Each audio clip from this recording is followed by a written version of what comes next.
اشرح لي صدري ويسر لي أمري واحلل عقدة من لساني يفقهوا قولي ربنا زدنا علما. அஸ்ஸலாமு அலைக்கும் வரஹ்மத்துல்லாஹி வபரகாத்துஹு. வெல்கம் டு கீடு ஜன்னா. I am Thasneem. எல்லாரும் எப்படி இருக்கீங்க? நல்லா இருக்கீங்களா? அல்ஹம்துலில்லாஹ். வீடியோக்குள்ளே போகிறதுக்கு முன்னாடி நான் லாஸ்ட் வீடியோவில் கேட்ட கொஷினுக்கு ஆன்சர் என்னன்னு பார்க்கலாம். நான் என்ன கொஷின் கேட்டேன்? யானை படையினரை பற்றி அல்லாஹ் எந்த சூறாவில் கூறுகின்றான்? இதுக்கான ஆன்சர் சூரா அல் ஃபீல். இன்றைக்கி நம்ம வீடியோவில் மொபைல் கால்குலேட்டரை வச்சு ரொம்ப ஈஸியான வழியில் நாம் வச்சு இருக்கிற நகை மற்றும் பணத்துக்கான ஜக்காத் எப்படி கரெக்டாக கால்குலேட் பண்ணி கொடுக்கலாம் சொல்லிட்டு பார்க்கலாம். லாஸ்ட் வீடியோவில் நம்ம ஜக்காத் யார் மீது கடமை, யாருக்கெல்லாம் கொடுக்கலாம், ஜக்காத் கொடுக்கறதால நமக்கு கிடைக்கிற நன்மைகள், ஜக்காத் கொடுக்காதவங்களுக்கு என்ன தண்டனை சொல்லிட்டு டீட்டெயிலாக பார்த்தோம். அந்த வீடியோவை பார்க்காதவங்க ப்ளீஸ் போய் செக் பண்ணி பார்த்துக்கோங்க.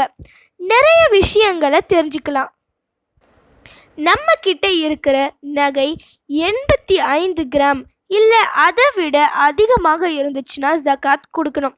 அதே மாதிரி 85 கிராமுக்கு என்ன வேல்யூவோ அதுக்கு ஈக்குவல் இல்லைனா அதிகமான பணம் நம்ம கிட்ட இருந்துச்சுன்னா நாம் அந்த பணத்துக்கு ஜக்காத் கொடுக்கணும். இந்த பணத்தை பொறுத்த வரைக்கும் நம்முடைய அத்தியாவசிய செலவுகள் போக பேலன்ஸ் இருக்கிற பணம். இந்த பணம் நகைக்கு எந்த அளவுக்கு ஜக்காத் கொடுக்கணும்னா 2.5%, அதாவது 2.5%. 2.5% எப்படி கால்குலேட் பண்ணுறது? கஷ்டமாக இருக்குமே சொல்லிட்டு நினைக்க வேண்டாம். ரொம்ப ஈஸியாக நம்ம வச்சிருக்கும் மொபைல் ஃபோன் மூலமாக கால்குலேட் பண்ணலாம். அதை எப்படி கால்குலேட் பண்ணலாம் சொல்லிட்டு இப்போ நாம் பார்க்கலாம். 2.5% 0.025 இப்படியும் எழுதலாம். எல்லார் மொபைல் ஃபோன்லேயும் கால்குலேட்டர் இருக்கும். ஸோ உங்கள் ஃபோனில் இருக்கிற கால்குலேட்டரை ஓப்பன் பண்ணுங்கள். ஃபார் எக்ஸாம்பிள், உங்ககிட்ட 300 கிராம் நகை இருக்குன்னு வச்சுக்கோங்க. உங்கள் ஃபோனில் இருக்கிற கால்குலேட்டரை ஓப்பன் பண்ணிக்கோங்க. அதில் 300 சொல்லிட்டு போட்டு இதை நாம் 0.025 இதால் மல்டிப்ளை பண்ணணும், அதாவது பெருக்கணும். 300 × 0.025 இஸ் ஈக்குவல் டு இதோட ஆன்சர் என்ன வருது? 7.5, அதாவது 7 கிராம் 500 மில்லிகிராம்.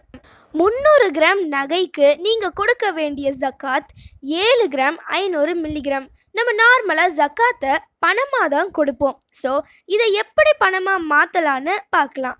நீங்கள் என்னைக்கு ஜக்காத் கொடுக்க போகிறீங்களோ அன்றைக்கான 1 கிராம் கோல்டு ரேட் எவ்வளோன்னு பார்த்துக்கோங்க. நான் தோராயமாக 4500ன்னு வச்சுக்கிறேன். இந்த 7.5 × 4500 மல்டிப்ளை பண்ணணும். நான் அப்ராக்சிமேட்டாக தான் இந்த 4500 போடுறேன். நீங்கள் அன்னைக்கான 1 கிராம் கோல்டு ரேட்டை பார்த்து போட்டுக்கோங்க. இப்போது இதை மல்டிப்ளை பண்ணால் கிடைக்கிற ஆன்சர் தான் நாம் கொடுக்க வேண்டிய ஜக்காத் பணம். அதாவது 300 கிராம் நகைக்கு 33,750, அதாவது 33,750 ரூபாய் நாம் ஜக்காத்தாக கொடுக்கணும். இப்போ அதே மாதிரி 500 கிராம் நகை இருக்கும்னு வச்சுக்கோங்க. இந்த 500 0.025 மல்டிப்ளை பண்ணணும். 500 கிராம் நகைக்கு நாம் கொடுக்க வேண்டிய ஜக்காத் 12 கிராம் 500 மில்லிகிராம், அதாவது 12 கிராம் 500 மில்லிகிராம். இதை பணமாக மாற்றணும்னா அன்றைக்கான 1 கிராம் கோல்டு ரேட்டால் மல்டிப்ளை பண்ணணும். நான் சும்மா தோராயமாக 4500 மல்டிப்ளை பண்ணுறேன். 50 கிராம் நகைக்கு கொடுக்க வேண்டிய ஜக்காத் அமௌண்ட் 56,250 ருபீஸ், அதாவது 56,150 ரூபா. ஓகே, இப்போ உங்ககிட்ட 50 சவரன் நகை இருக்குன்னு வச்சுக்கோங்க. அந்த 50 சவரன் நகையை டைரெக்டாக அப்படியே மல்டிப்ளை பண்ணக்கூடாது. ஃபர்ஸ்ட் அதை கிராமாக மாற்றணும். இப்போ ஒரு சவரனுக்கு எத்தனை கிராம்? 8 கிராம். 50 சவரனுக்கு அந்த 50 ஃபஸ்ட்டு 8ஆல் மல்டிப்ளை பண்ணணும். ஸோ 50 × 8, இதோட ஆன்சர் 400 கிராம். 50 சவரனுக்கு நகையா 400 கிராம். இப்போ இந்த 400 0.025 மல்டிப்ளை பண்ணால் 10 கிராம் வருது. ஸோ 50 சவரன் நகைக்கு நீங்கள் கொடுக்க வேண்டிய ஜக்காத் 10 கிராம். இதை காசாக கொடுக்கணும்னா 1 கிராம் கோல்டு ரேட்டால் மல்டிப்ளை பண்ணணும். ஸோ நான் 4500 போடுறேன். 10 into 4500. இதோட ஆன்சர் 45,000, அதாவது 45,000. ஸோ 50 சவர நகைக்கு நீங்கள் கொடுக்க வேண்டிய ஜக்காத் பணம் 45,000. ஓகே, இப்போ 100 சவர நகைக்கு எவ்வளோ கொடுக்கணும்னு பார்க்கலாமா? 100 சவரனை ஃபஸ்ட்டு கிராமாக மாற்றிக்கலாம். ஸோ 100 சவரன் இன்ட்டு 8, ஆன்சர் என்ன வருது? 800 கிராம். அப்புறம் 800 இன்ட்டு 0.025 எவ்வளோ வருது? 20 கிராம். ஸோ 100 சவரனுக்கு 20 கிராம் ஜக்காத். இதுவே காசாக கொடுக்கணும்னா 20 கிராம் இன்ட்டு 4500 எவ்வளோ வருது ஆன்சர்? 90,000. ஸோ 100 சவரனுக்கு கொடுக்க வேண்டிய ஜக்காத் பணம் 90,000, அதாவது 90,000. ஓகே, இப்போ நம்மக்கிட்ட காசு இருக்குது, அதுக்கு எப்படி ஜக்காத் கொடுக்கணும்னு பார்க்கலாம். உங்ககிட்ட 5 லட்சம் காசு இருக்குன்னு வச்சுக்கோங்க. அந்த 5 லட்சத்தை 0.025ஆல் மல்டிப்ளை பண்ணலாம். என்ன வருது? 12,500. ஸோ 5 லட்சத்துக்கு கொடுக்க வேண்டிய ஜக்காத் 12,500, அதாவது 12,500 ரூபாய். ஓகே, இப்போ 8 லட்சத்துக்கு எவ்வளோ ஜக்காத் கொடுக்கணும்னு பார்க்கலாம். 8 லட்சம் இன்ட்டு 0.025, ஆன்சர் என்ன வருது? 20,000. ஸோ 8 லட்சத்துக்கு 20,000, அதாவது 20,000 ரூபாய் கொடுக்கணும். இப்போ கொஞ்சம் பெரிய அமௌண்ட்டாக பார்க்கலாமா? 20 lakhs, அதாவது 20 லட்சத்துக்கு எவ்வளோ கொடுக்கணும்னு பார்க்கலாம்.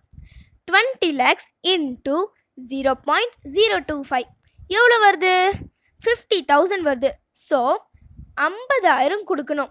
இதே மாதிரி நீங்கள் எவ்வளோ லட்சம் கோடிக்கு வேணும்னாலும் சேம் இந்த மெத்தடில் கேல்குலேட் பண்ணிக்கலாம். என்ன அமௌண்ட்டோ அந்த அமௌண்ட்டோட 0.025ஆல் மல்டிப்ளை பண்ணி என்ன ஆன்சர் வருதோ அந்த அமௌண்ட் தான் நீங்கள் கொடுக்க வேண்டிய ஜக்காத். உங்களுக்கு இது கிளியராக புரிஞ்சிருக்கும்னு நினைக்கிறேன். இது மூலமாக உங்ககிட்ட இருக்கிற நகைக்கு பணத்துக்கு ஜக்காத் கேல்குலேட் பண்ணி கொடுத்துருங்க. அதோட பலனை அல்லாஹ் சுப்ஹானஹு தஆலா கிட்ட இருந்து இம்மையிலும் மறுமையிலும் பெற்றுக்கொள்ளுங்கள். இப்போ ஃபைனலி கொஷின் டைம். குர்ஆனில் அதிகம் பெயர் கூறப்பட்ட நபி யார்? இதுதான் இன்னைக்கான கொஷின். இதுக்கு உங்களுக்கு ஆன்சர் தெரிஞ்சால் ப்ளீஸ் கமெண்ட் பண்ணுங்கள். அப்படி இல்லைன்னா ப்ளீஸ் வெயிட் பண்ணுங்கள், நான் நெக்ஸ்ட் வீடியோ போஸ்ட் பண்ணுற வரைக்கும். சுபஹான ரப்பிக ரப்பில் இஸ்ஸத்தி அம்மா யசிஃபூன வஸ்ஸலாமு அலல் முர்சலீன் வல்ஹம்துலில்லாஹி ரப்பில் ஆலமீன். அஸ்ஸலாமு அலைக்கும் வரஹ்மத்துல்லாஹி வபரகாத்துஹு.